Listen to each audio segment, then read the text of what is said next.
Spiritual underpinnings of the Pareto efficiency principle. Divided attention is the result of abandoning the present moment for the sake of a future goal.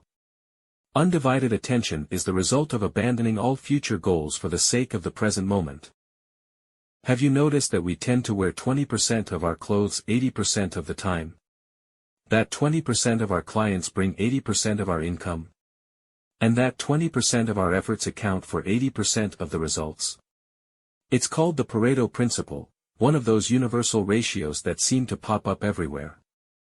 Basically, it means that the minority of the cause accounts for the majority of the effect. At first, I didn't quite believe it was true, but over time, I started seeing it in my life again and again. As a literary translator, I have translated over 100 books since 1993. Of these 100 books, about 20 are known. And these 20 bring me 80% of my new clients. Of all the articles I have written online, about 20% get 80% of the views. As I am writing this one, I am aware that 20% of my research will yield 80% of the valuable information. The flip side of the Pareto rule is also true: getting busy does not equal being productive.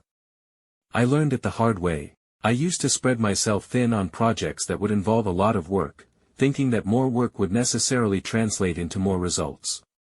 It didn't. The habit of busying myself with a lot runs deep in me, so it took me quite a while to realize that I was wasting much of my effort. Why being present is key. But why spread myself thin doing many things that don't work so well? Eventually, it dawned on me that the Pareto principle had spiritual underpinnings. The boost in productivity is rooted in the mystery of giving my undivided attention to the present moment. When we are busy with many things, our attention is divided. We are not fully present in what we do. "Martha, Martha," the Lord answered, "you are worried and upset about many things, but few things are needed, or indeed only one. Mary has chosen what is better, and it will not be taken away from her." Jesus. What is this one thing for me? When I look back and analyze which activities have brought me the most results, I see that they all have arisen from a certain state of consciousness. The best way to describe it is to use Eckhart Tolle's words. Don't let a mad world tell you that success is anything other than a successful present moment. What does it mean to stay in the moment? What is a successful present moment?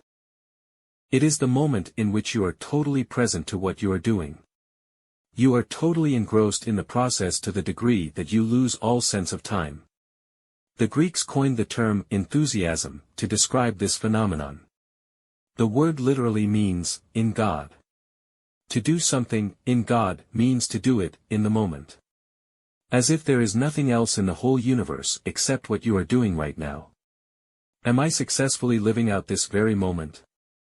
This moment is my 20%. The one thing. Thomas Merton once shared a parable told by Chuang Tzu, an ancient Chinese philosopher. There was an archer who needed to win. At first, he was shooting just for fun and seldom missed. When he was offered a reward, a brass buckle, he became nervous. Then, he was offered a prize of gold and went blind, started seeing two targets. His skill didn't change, but the prize divided him. He cared more about winning than shooting. The need to win drained him of power. Divided attention is the result of abandoning the present moment for the sake of a future goal. Undivided attention is the result of abandoning all future goals for the sake of the present moment. Divine energy wants to come into this world through me. If I allow it to freely pass through me by taking myself out of the way, it will spill over into the world and transform reality. This divine energy is humble. It will not force me in any way. It waits for me to say, "Let it be done unto me according to your word." Luke 1 verse 38. This divine energy is the one thing that will not be taken away from me. But I need to choose it. To choose what is better over what seems more. What seems more will be taken away. What is better turns out to be more.